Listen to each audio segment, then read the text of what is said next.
알츠하이머 치매를 일으키는 게 아밀로이드 단백질이 많이 쌓여서 생긴다고 되어 있는데요. 그 아밀로이드 단백질을 없애는 약이 올해 들어옵니다.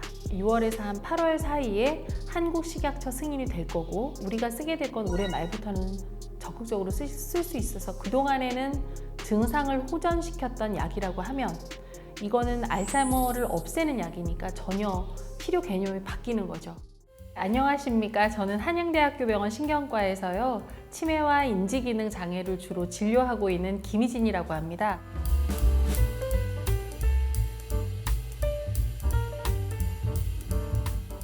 노화는 대부분 기관의 생리학적인 준비능이 떨어지고 질병이나 죽음에 대한 그러한 취약성이 급격히 증가하면서 이제 약한 사람으로 바뀌는 과정입니다. 가장 많이 받아들여지는 가설이 두 가지가 있는데요. 첫 번째로는 프로그래밍 티어리, 이미 태어날 때부터 예정이 되어 있다. 가라는 사람은 60세의 노화를 겪고 나라는 사람은 70세의 노화를 겪게끔 유전자가 다 세팅되어 있다는 것이고, 이것은 노화를 바꿀 수 없다라는 설입니다. 그렇지만 우리가 주목해야 될 것이 바로 소모설인데요. 우리가 나이가 들고 스트레스 환경 이런 거에 노출이 되다 보면 또한 산화성 손상이 나의 뇌와 나의 신체와 나의 세포와 나의 DNA에 영향을 주면서 우리가 점차적으로 노화 상태로 빠진다고, 그렇게 이러한 가설입니다. 뇌는 다른 신체보다도 훨씬 빨리 노화가 시작이 됩니다. 생각하는 속도 같은 경우는요, 20에서 24세부터, 그 다음에 개념을 형성하는 능력은 30세에서 34세가 되면 이제 저하가 되고요. 그 다음에 초단기 기억은 45세 이후로 급격히 저하가 되고, 숫자나 문자를 순서대로 외우는 능력도 한 29세 이후, 그리고 언어 이해 능력도 54세 이후로 감소를 합니다. 그리고 이제 한창 때라고 생각하는 24세만 되더라도요, 뇌에 어떠한 손상이 갔을 때 자연 회복 속도가 눈에 띄게 느려지게 됩니다. 50세만 되더라도 매년 뇌세포가 한 0.5%씩 줄어들게 됩니다. 최근에 슈퍼에이저라는 말이 있는데, 슈퍼에이저는 어떤 사람을 말하는 예, 김영석 교수님 같이 105세가 되더라도 활발하게 사회활동을 하시는 분들을 대표적으로 말씀을 드릴 수 있겠는데요. 실제 나이보다도 1년, 2년이 아니라 20, 30년 정도 젊게 사시면서 뇌 기능을 유지하고 그다음에 신체 기능을 유지하는 그런 분들을 슈퍼에이저다, 이렇게 말씀을 드립니다. 교수님 책에 보면 기억력은 습관에 의해 결정된다라는 기가 나오는데요. 뇌 기능이 좋은 습관을 가지면 일반인도 그럼 슈퍼에이저가 될 수 있다는 말인가요?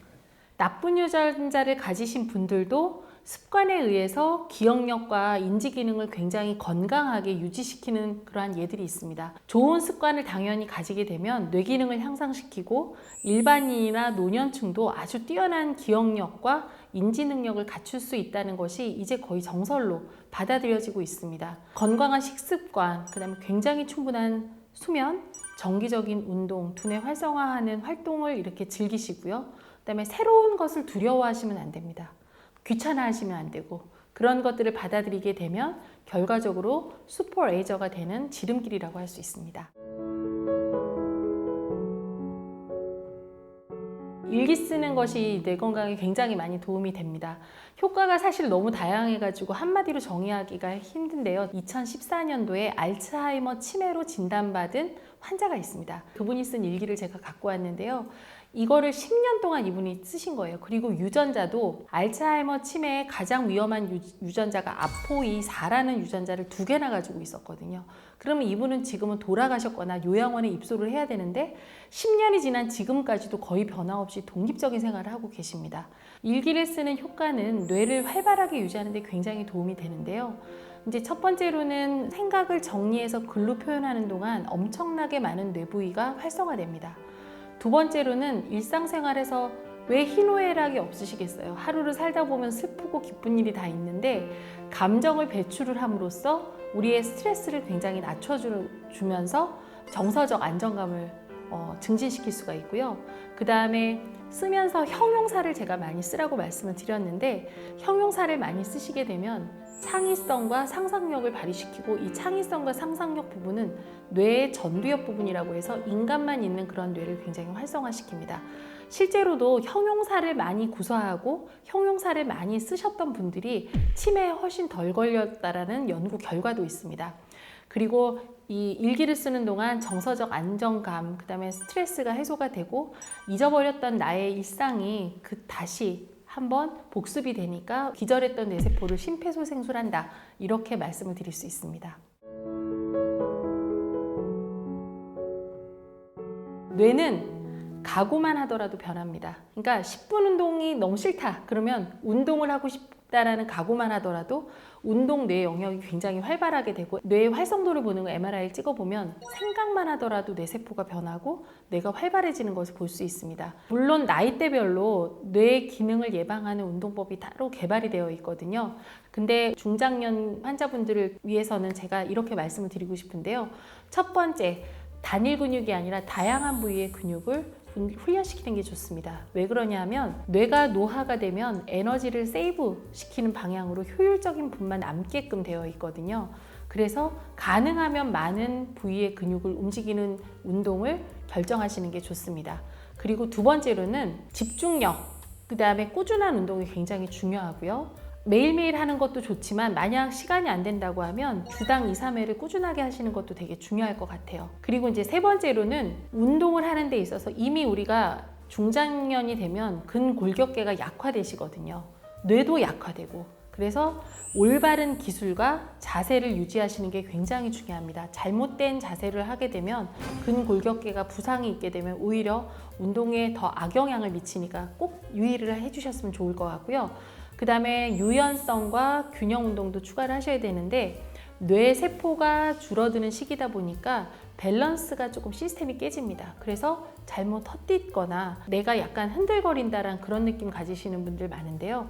우리가 필라테스라든지 밸런스를 좀 증강시키는 유연성 운동을 같이 병행해 주시는 것도 굉장히 중요할 것 같습니다. 이도 저도 싫다. 그러면 오늘 당장 10분이라도 걸으시기를 권유드립니다. 채식 위주로 좀 드시라는 거, 그 다음에 저녁 식사 때 기름진 등심을 많이 먹거나 라면 같은 거 많이 드시면 아침에 일어났을 때 붓고 그 다음에 약간 찌뿌둥한 느낌을 받으셨을 건데요. 그게 바로 포화지방에 의한 염증도가 올라갔기 때문에 그렇거든요. 그래서 포화지방을 포함해 있는 그런 음식은 될 수 있으면 줄이셔야 되고요. 두 번째로는 우리가 3백을 줄여야 되는데 3백이 뭐냐면 밀가루, 설탕, 소금입니다.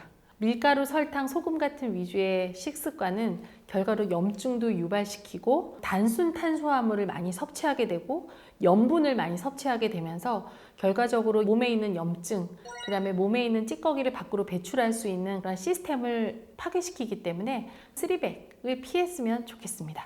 뇌 건강에 악영향을 주는 만성 피로에서 벗어날 수 있는 습관은 어떤 게 있을까요? 규칙적인 생활 습관이 가장 중요할 것 같습니다. 일정하게 자고 일어나는 습관이 중요하고요. 우리가 수면도 되게 중요하게 생각을 하는데 그 수면의 가장 큰 이유는 우리 몸 안에 있는 멜라토닌이 7시에서부터 9시까지 분비가 되거든요.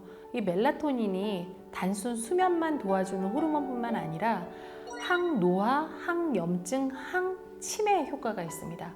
멜라토닌이 잘 분비가 돼서 우리의 바이오리듬을 정상적으로 생체 시계를 돌려야 우리 몸이 결과적으로 신체가 회복이 되는 거거든요. 그래서 저는 가장 강조하는 게 규칙적인 생활 습관 중에 수면과 일어나는 시간을 결정을 해라. 이제 두 번째로는 균형 잡힌 식사. 식사는 제가 어떻게 말씀을 드리냐면 소식을 하되 한 3분의 2 정도의 칼로리 정도를 보충을 하고 굶지는 절대 마셔야 되고요. 한 16시간은 약간 공복 상태, 8시간은 충분히 먹는 상태. 음식은 3백 빼고 그 다음에 야채 위주 식사하시는 걸 말씀을 드리고 싶습니다. 그리고 가장 제가 중요하게 생각하는 것은 한마디로 운동입니다. 생각만 해도 아까 뇌가 변한다고 말씀을 드렸잖아요. 그래서 생각만 하는 운동뿐만 아니라 규칙적인 운동, 그 다음에 스트레스 관리, 그 다음에 쉬는 시간 이런 것들을 말씀드리고 싶습니다. 뇌 노폐물을 잘 청소하기 위해서 수면을 해야 된다고 하셨는데 그러려면 좀 어떻게 해야 될까요? 첫 번째로는 규칙적인 수면 패턴을 유지하셔야 됩니다. 가능한 매일 같은 시간에 잠들고 일어나시는 게 중요하고요. 두 번째로는 사실 충분한 수면 시간을 확보하셔야 되는데 수면 시간은 보통 6시간에서 7시간을 저희가 권유는 드리지만 제일 중요한 건 수면 시간보다도 수면의 질이거든요. 전체 수면 시간 중에 적어도 깊은 수면, 비렘 수면의 4단계 수면이 30% 이상 유지를 하면 됩니다. 그 다음에 세 번째로는 깊은 수면을 자려면 수면 환경이 잘 조성이 돼야 되는데 적절한 온도와 조도가 중요합니다. 그래서 너무 겨울철에는 저희는 이제 아랫몸 문화라서 막 뜨뜻하게 등 대고 주무시는데 그렇게 하지 마시고 여름에 너무 더울 때도 너무 시원하게 주무시면 오히려 수면 환경을 해롭게 만들 수 있습니다. 그리고 이제 잠자기 2시간 전에 수분이나 아니면 카페인이 담긴 음료는 절대 금물입니다.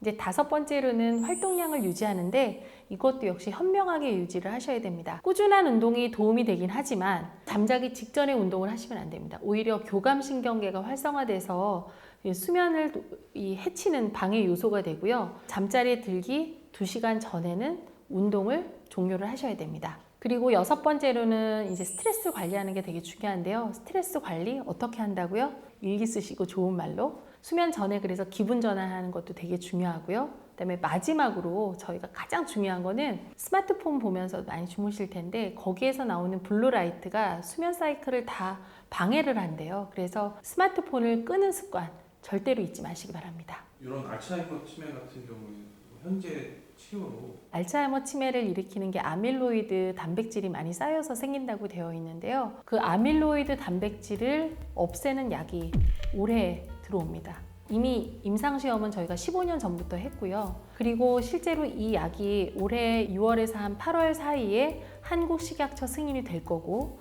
그 다음에 우리가 쓰게 될 건 올해 말부터는 적극적으로 쓸 수 있어서 그동안에는 증상을 호전시켰던 약이라고 하면 이거는 알츠하이머를 없애는 약이니까 전혀 치료 개념이 바뀌는 거죠. 자, 그런데 제일 문제가 되는 건 가격이에요. 가격이 얼마냐면 1년에 4천만 원이거든요.